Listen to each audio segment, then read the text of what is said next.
हमारे वेदों में कहा जाता है कि माँ गर्भ से ही शिशु का भविष्य बना देती है। यह माँ के हाथ में होता है कि वह अच्छे संस्कारों को ग्रहण करके अपने शिशु का सुंदर भविष्य लिखे। जी हाँ, हमारे चारों वेदों में भी लिखा है। इसीलिए भारतीय गर्भवती नारियों को यह सुझाव दिया जाता है कि वह प्रेगनेंसी के दौरान गीता का अध्ययन करें, खास करके गर्भ गीता का।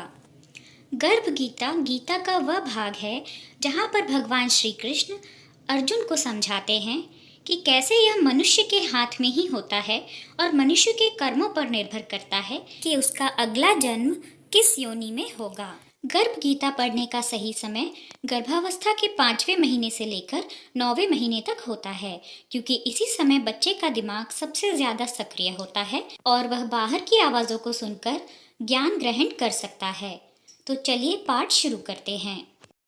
श्री गर्भ गीता। अर्जुनोवाच।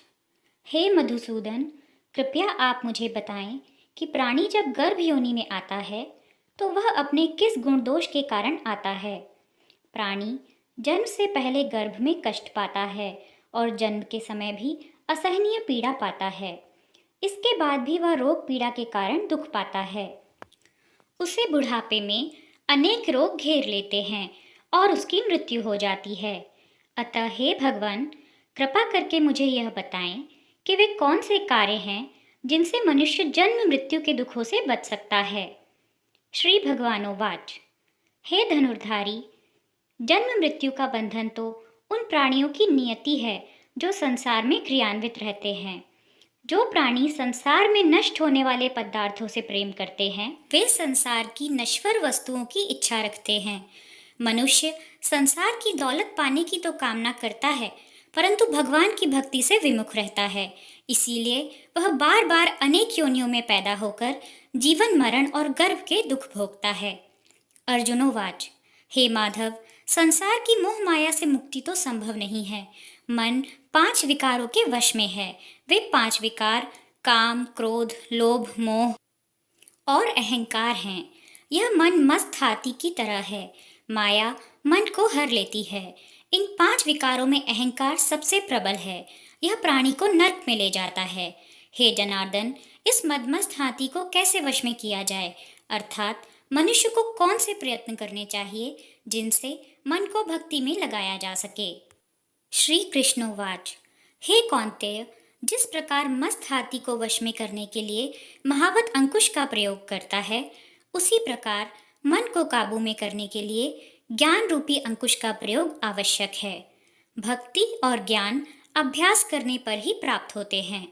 अहंकार करने से जीवन नरक बन जाता है। अर्जुनोवाच। हे जनार्दन, कुछ प्राणी तो आपकी भक्ति करने के लिए वन जंगलों में जाकर रमते हैं और कुछ सांसारिक मोह माया छोड़कर हर जगह भटकते फिरते हैं। अतः हे प्रभु, इस बारे में कैसे पता चले कि आपकी भक्ति किस प्रकार मिल सकती है। श्री भगवानोवाच। हे अर्जुन, जो प्राणी मुझे खोजने के लिए जंगलों में फिरते हैं वे सन्यासी व वैरागी कहलाते हैं। वे सिर पर जटा बांधते हैं तथा भस्म लगाते हैं, लेकिन फिर भी वे मेरे दर्शन नहीं कर पाते, क्योंकि उनमें भक्ति व प्रेम नहीं है। वे अहंकार में डूबे हुए हैं। तप या वैरागी का अहम तो मेरी भक्ति पाने में बाधा डालता है। मैं शुद्ध मन से भक्ति करने वाले सतत अभ्यासी जो काम, क्रोध, मोह, लोभ और अहंकार से परे हैं, उन्हें ही दर्शन देता हूँ। अर्जुनोवाच। हे मधुसूदन, मनुष्य इन 5 विकारों से ग्रस्त होकर अपने इस सांसारिक जीवन को नष्ट कर लेता है। हे माधव, वह कौन सा पाप है जिसके चलते किसी की स्त्री असमय ही मर जाती है, किसी के पुत्र मर जाते हैं और किस पाप के कारण व्यक्ति नपुंसक हो जाता है। श्री भगवानोवाच। हे अर्जुन, जो व्यक्ति किसी से कर्ज लेकर उसे चुकाता नहीं है वह इस पाप कर्म से अपनी पत्नी को खो देता है। उसी प्रकार जो किसी की अमानत को नहीं लौटाता उसके पुत्र मारे जाते हैं। जो किसी व्यक्ति को सहायता करने का वचन देकर भी उसकी सहायता नहीं करता वह नपुंसक हो जाता है। ये सभी बड़े भयंकर पाप हैं। अर्जुनोवाच। हे कृपा निधान, मनुष्य किस पाप के कारण हमेशा रोगी रहता है और किस पाप के कारण बोझा ढोने वाले गधे का जन्म पाता है। स्त्री तथा गधे का जन्म प्राणी को किस पाप कर्म के कारण मिलता है। मनुष्य किस कुकर्म के फलस्वरूप जघन्य पशु बनता है। श्री कृष्णोवाच, हे धनुर्धारी, जो मनुष्य अपनी कन्या को बेच देता है वह हमेशा रोगी रहता है। जो अभक्ष्य भोजन करता है और विषय विकार के लिए मदिरा पान करता है वह गधे का जन्म पाता है। जो झूठी गवाही देने वाला होता है वह स्त्री का जन्म पाता है। जो भोजन बनाकर पहले स्वयं खा लेते हैं बाद में भगवान को दान करते हैं वे बिल्ली सूकर की योनि को प्राप्त करते हैं। अर्जुनोवाच, हे कृपानिधान, इस संसार में जिन प्राणियों को आपने धन दौलत प्रदान की है और उत्तम वाहन दिए हैं उन्होंने कौन से पुण्य किए हैं। श्री भगवानोवाच, हे धनंजय, जो उत्तम रीति से पात्र को स्वर्ण दान करता है वह उत्तम वाहन और धन धान्य प्राप्त करता है। जो भगवान को साक्षी मानकर कन्या दान करते हैं वे उत्तम पुरुष का जन्म पाते हैं। अर्जुनोवाच, हे दयानिधे, इस संसार में आपने किसी को तो इतना सुंदर बनाया है और किसी को इतना कुरूप, किसी को धनवान बनाया किसी को निर्धन, सो ऐसा क्यों है। श्री भगवानोवाच, हे अर्जुन, जिन प्राणियों ने अन्न दान किया है उनका स्वरूप सुंदर है और जिन्होंने विद्या दान किया है वे विद्वान हैं। फिर भी पुरुष का रूप स्वरूप नहीं बल्कि गुण महत्वपूर्ण है। जो संतों की सेवा करते हैं वे धनवान व पुत्रवान होते हैं। अर्जुनोवाच, हे मधुसूदन, मनुष्य धन और सांसारिक सुखों के प्रति इतना मोह क्यों रखता है। श्री भगवानोवाच, हे कौन्तेय, यदि प्राणी मेरी कृपा से वंचित हो जाए तो वह धन दौलत आदि से मोह करने लगता है। ये सब नाशवान हैं।